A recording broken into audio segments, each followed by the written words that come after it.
Hey guys, and welcome back. This is ChosenArchitect, and today we're going to be diving into the Extreme Reactors 2 mod, and also prepping up for the end fight. So I hope you guys are ready. So there's been a lot of stuff going on in our world, and well, the more things you have going on in your world, of course, the more power it's going to require. So today we are going to get into upgrading our power system and get into Extreme Reactors 2, which kind of excited to get into. One big thing that we're going to need a lot of kind of getting started is graphite. Lots of graphite. And if you want to know how to make graphite, just smelt some coal. Literally just smelt coal. That is how simple that is. So now that we have all of the graphite kind of built up, let's take a look at some of the things that we're going to need. Of course, there is a quest line for this. Let's go ahead and complete that. And then we can also grab ourselves this and complete the chapter 11, which is kind of weird as it's out of the way here. So we have to basically, to unlock this, we need to take the graphite bar, make 22 reactor casings, and this tells us that 22 reactor casings is going to get us a small reactor. So we'll see if 22 is enough to craft all of the blocks that are recommended here and also craft the frame. I don't know. Well, it's worth a try. So I have all of those blocks over here. Here's the reactor casings itself. Sorry, this is the reactor controller, but the reactor casings are right here. So these are just iron, and it looks like steel. So I do have steel that is currently being produced.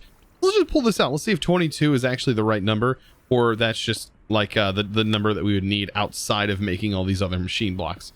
So this right here, it does look like we can kind of flip between yellorium. There's a recipe, I guess, if something doesn't work. Yellorium can be made by using 2 of the uranium, and it gives you 2 yellorium in return. So it's just a way to kind of get past that. But here's our controller. That's going to be what controls everything. It's going to be our interface. We also have a reactor redstone port. So the redstone port is going to allow us to turn this on and off with redstone, which is kind of useful if you want to conserve power. Say we don't need power from this reactor at some point, and we're just running off of our main, and the power that we're using is just being pulled from these. We can have this turn off. Like, we don't need this to run. And that would save us on fuel. So that's just a nice little thing with the redstone. Let's see. This is going to require a hopper, isn't it? Uh-oh.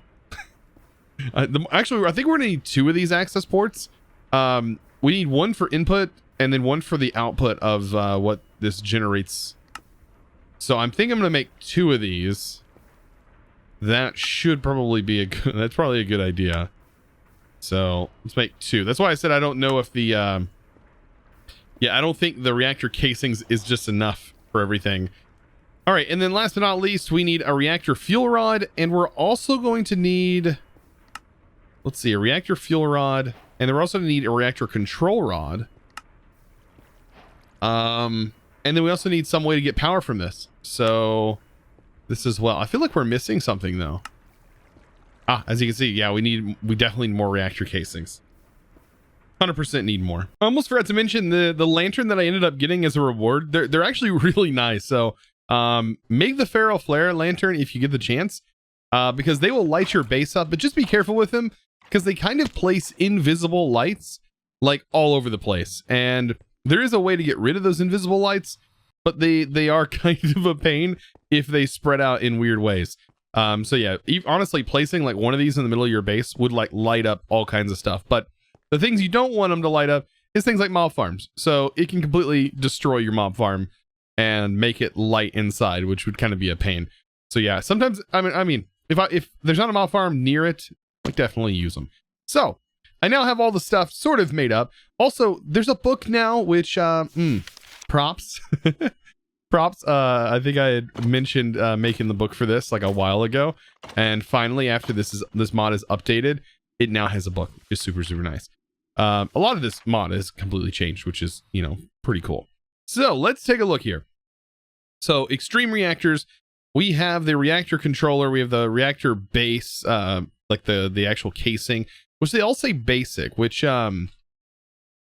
is interesting to me. Like, is there advanced versions of stuff? Okay, so there's reinforced versions of stuff. That's kind of interesting. This is all new to me. Okay, so I'm assuming making the base structure, it does sort of tell you in the book. I'm saying assume, but like I'm not really assuming. I've definitely used this before. So here we go. Here is the structure that it is telling us what we need to make. And maybe the input and output, we don't have to have two of them, but I'm going to go ahead and do that anyways. I'm going to place it right here. So we're going to go ahead and get this thing started. I think the top is going to be where our reactor control rod is. And if we're making the smallest version, which I'm not going to stay with the smallest version, but this is the smallest version. That place is so weird. You would think that it would place up and down. Huh. What if that's intended to be that way? Anyways, this is going to go on top because this is going to control that, right? It says not enough controllers, which is fine. We're going to put our controller in the front here. Then we're going to have the access port on the back. This is the redstone. Actually, the redstone we can put on, yeah, we can put it on the back. There's not much room for us to manage things, so I guess we only have room for one of those. I mean, unless you put the power on the bottom.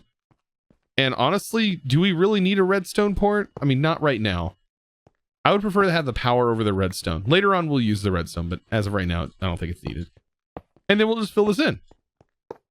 So there we go. We're filling it in. I might need to make, yeah, literally one more casing. Oh, goodness. One more casing. And it completed. It is done. And wow, what a nice UI. Very nice. Turn on reactor. We can turn it on, but there's no fuel in it. So not really going to do anything. This is the emergency shutdown button, which is nice to have. Will this explode? Boy, this makes me worry. Okay. Control rods all the way into the fuel rods and hope for the best. Turn off the reactor and push the control rods all the way into the fuel rods. And hope for the best. I love that. Okay. Open the manual page. Okay, I'm going to do a little bit of reading and see about some of this stuff. All right, so after doing a little bit of reading, I didn't see anything where it said it was going to explode, but you never know. So let's grab some uranium that we have. Let's also grab a chest or a hopper. Probably do a hopper.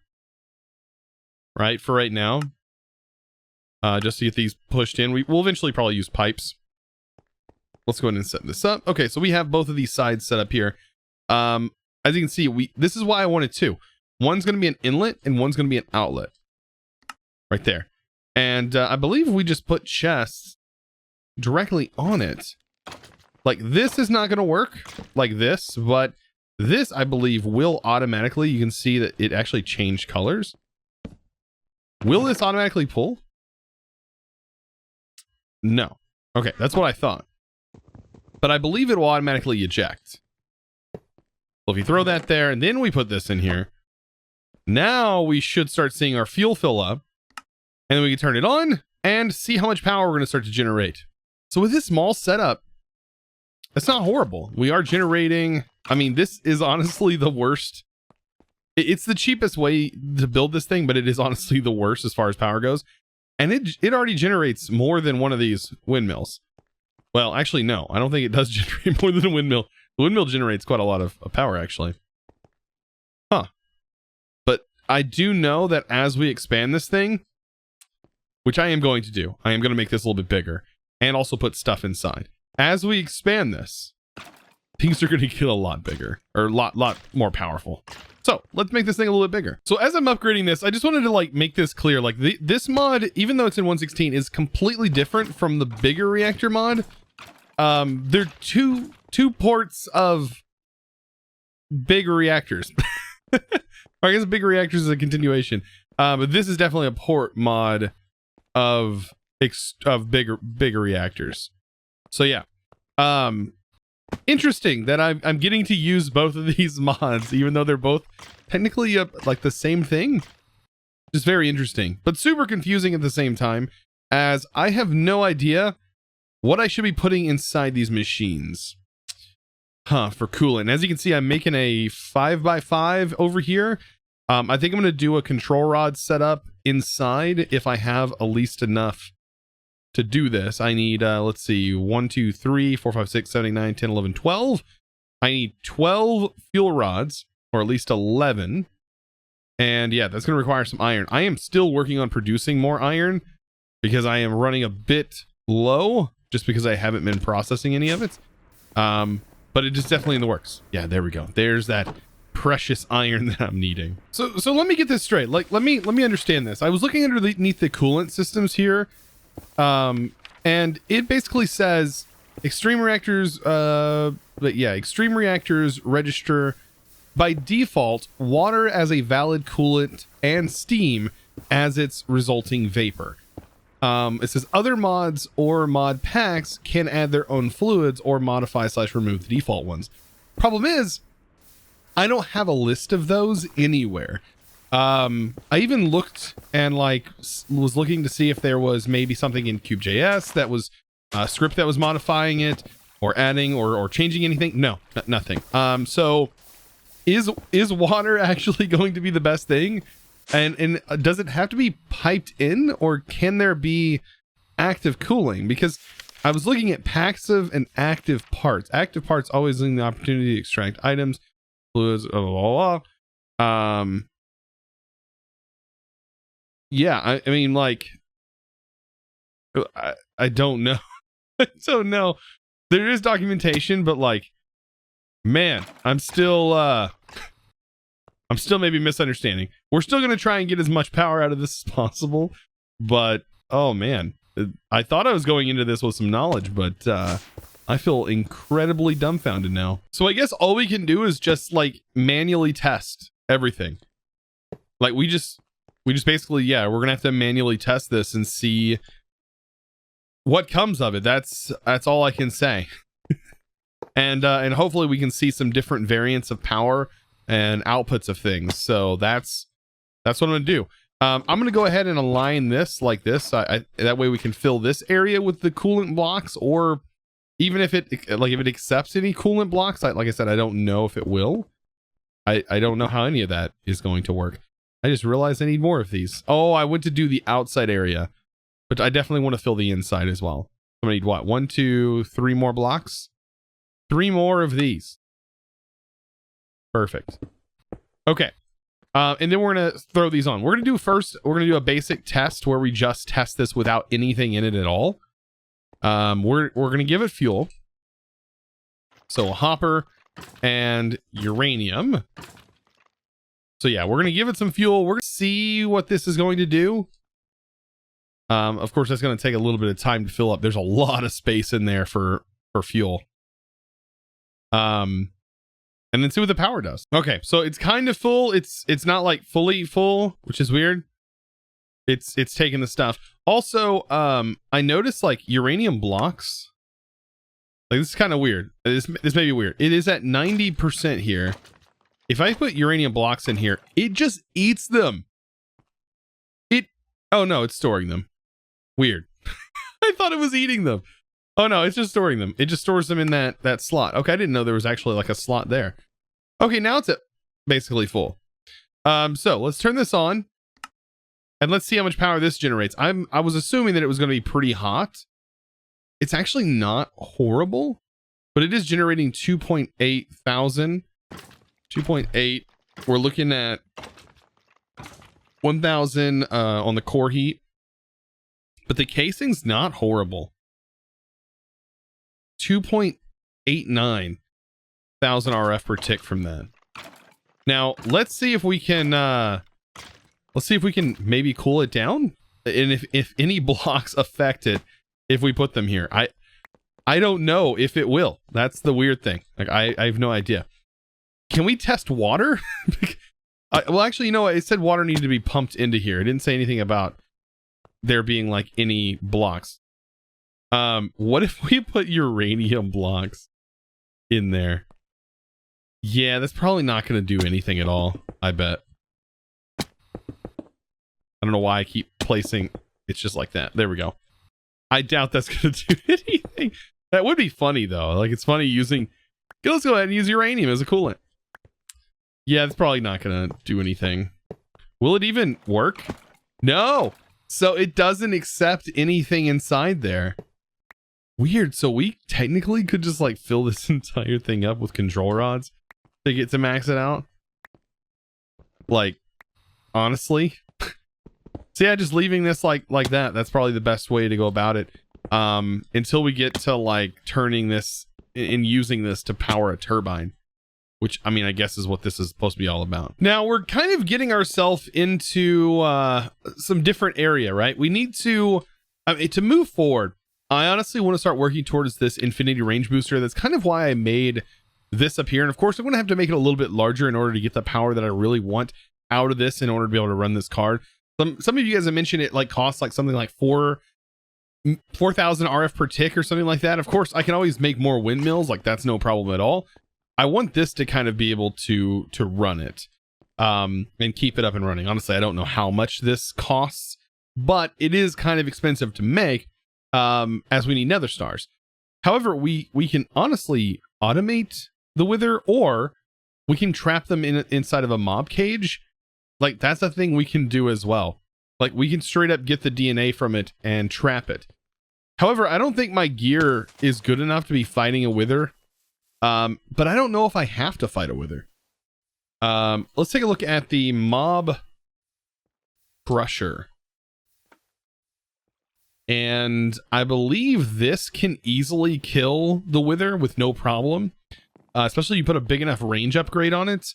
Like you can just move this away and let the wither do its thing, and it will just boop that wither. Or we can just spawn the wither inside of a glass container that makes it unbreakable, like where the wither can't break it, and we're good. We can also spawn the wither in with the wither spawner. But however, I think the wither spawner, the wither builder, yeah, it requires the supreme, which requires this ether gas, which is an entire process in itself in order to get. And yes, you do have to spawn a wither in and use a fluid miner and mine up in the end above the wither. So yeah, speaking of all that, now that we kind of know what we're going with, let's go ahead and figure out the end. Because at this point, I think we're okay to be able to go to the end and potentially kill a dragon. Right? I think we're getting to that point. And I think it only makes sense if we're going to go after the wither, we should definitely probably go to the end first. So let's go ahead and look at all the stuff we're going to need in order to do that. So I believe a few episodes ago, I made the stronghold map. And if you don't remember how we made this, we had to pour molten ender on top of a map generator in order to get the stronghold map. And I believe we're just going to break that, and that's going to lead us to the stronghold. The problem that we hit was that we needed vitamins in order to get there, because the it would potentially be underground and below the Y level 40. So that is kind of a problem, right? Kind of a problem. So what I want to do is I want to keep my scuba mask. I want to go ahead and get my armor maxed out into netherite. I don't think that's going to be too difficult to do. Let's get some gold. Yeah, we should be able to easily make netherite armor. And why am I going with netherite armor? I think it's like the best armor that we have available right now. Wait, I'm looking at this recipe. Hold up a minute. What? Is netherite a different recipe? Tell me it is not a different recipe. Who did this? Why? Why would you do this? I have to smelt it apparently. Wait, what? 2 nuggets? Okay. I'm sure it's the same recipe. Oh, it's the same recipe basically. Like 4 of these and 4 gold equal 1.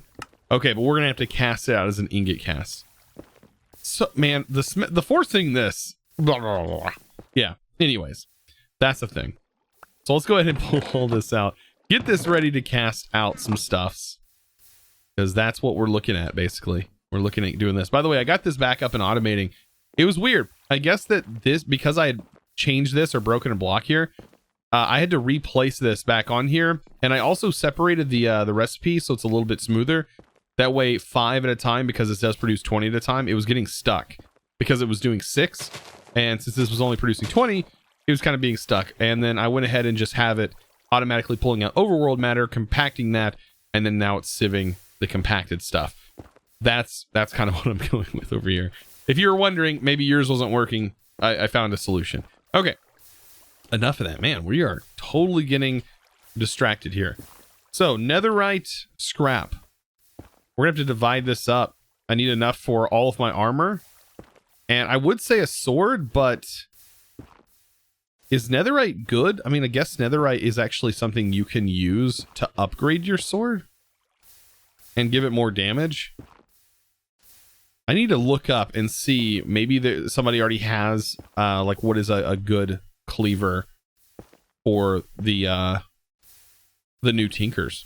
I'll see if somebody's already got something. Maybe there's a Reddit thread. So you know what? I've decided to go ahead and bite the bullet and make another smeltery.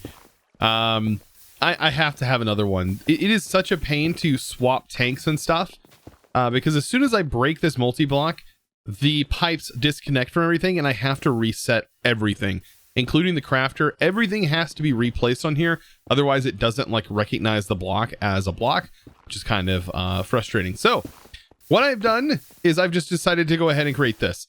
And the reason I was going to have to break a block is because I did realize that, well, our smeltery doesn't get hot enough in order to melt things. So we cannot make the armor that I want to make to go fight the dragon or anything to prepare ourselves. We have to have molten blaze. So we have to have molten blaze in order to take care of ourselves. Now I can actually break this down. Let's see, there's 4 alone. And we should be able to divide this up. There we go. And I can just throw this in now. Ah, so much better. As soon as it recognizes, there it goes. Lots of weird UI stuff going on.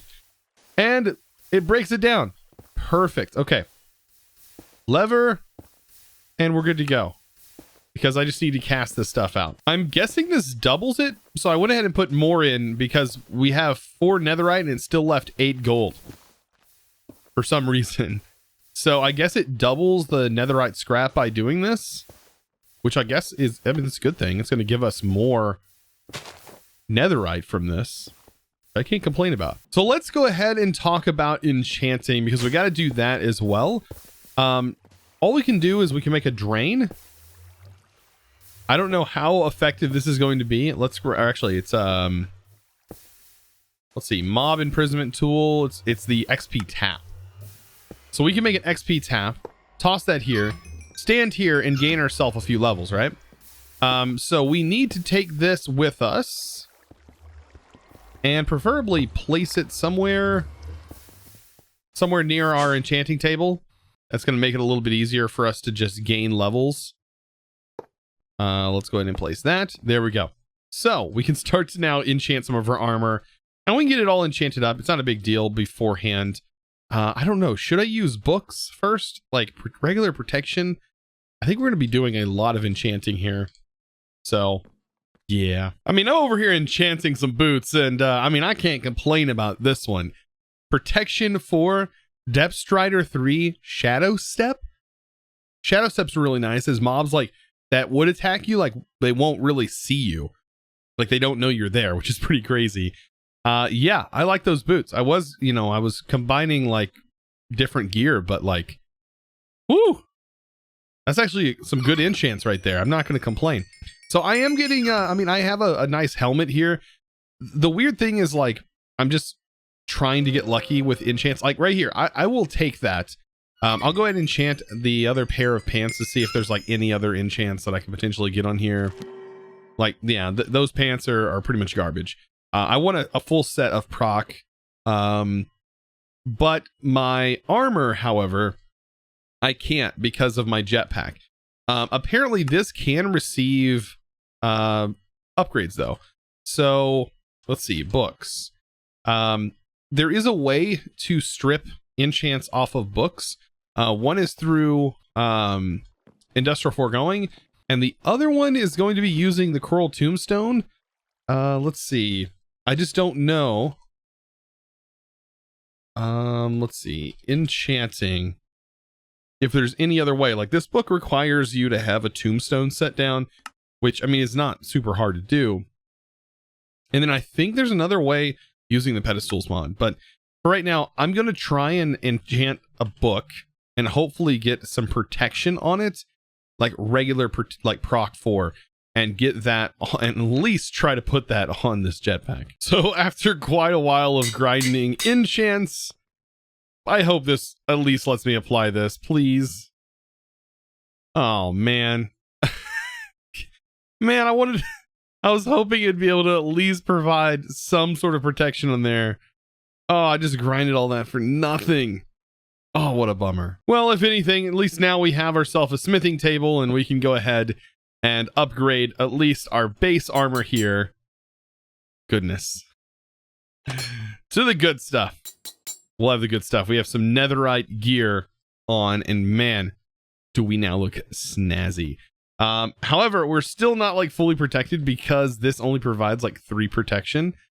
Oh, I mean, I hope we're ready to be able to fight this dragon. Also, I didn't realize this, but our backpack that we have is like really upgradable. Like, I didn't realize like how upgradable it is. We can surround it with iron, make it an iron backpack, make the iron backpack a gold backpack, and I guess it keeps going up from there. A diamond backpack. Does it go up to netherite? It does. All we gotta do is take a netherite ingot and upgrade it to the netherite version. Oh yeah. How big is this? Oh, wow. Okay. Quite large. Quite a lot of upgrades as well. And I was looking at the upgrades.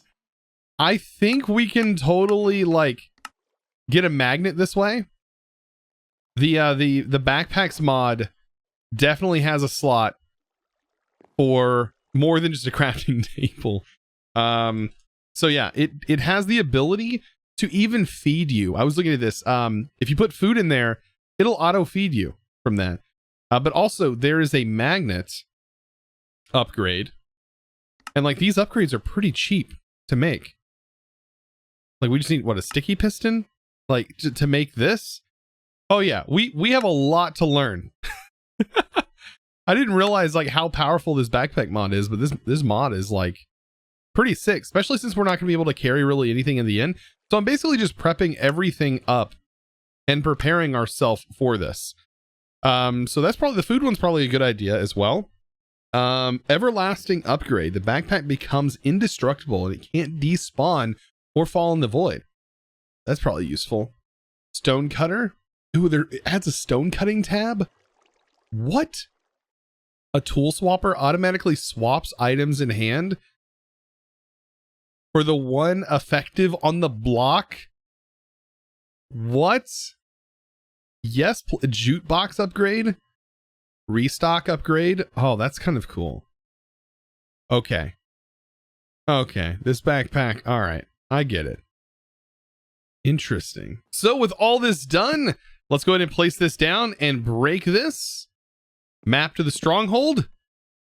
And I just realized it goes straight into my backpack because of the magnet upgrade. Yeah, I probably should figure out how. Yeah, I need to configure that to be, well, I guess I do like it going in there. But anyways, there's where it went. And if we look, oh yeah, we have a journey on our hands. And I think that is going to be perfect for next episode. So we are going to work towards getting to the end next episode. Of course, today we got some awesome power set up. Of course, it is not running yet because we do not need the power just yet. We, however, will need it soon. Dragon's ready to go. And of course, we have the map ready to go. We have all of our stuff set up and ready to fight this dragon. Hopefully, oh, everything but bottles, because I do not want to forget some bottles. You always need to bring those. Other than that, I think we're ready to thank the sponsor of today's video. And that is going to go to our boss Patreon. Super amazing support. Major Probes, thank you so much for your amazing support over on Patreon. Like going like super above and beyond. Of course, getting some huge props from the Chosen fam. Anyways, if you're interested in becoming a Patreon yourself, just like Major, I recommend checking the link down in the description below. Guys, I hope you enjoyed today's video. Of course, if you did, be sure to click that subscribe button if you haven't already, and also give this video a huge thumbs up, guys. I really appreciate it. Of course, I'll see you in the next episode, and as always, thanks for watching.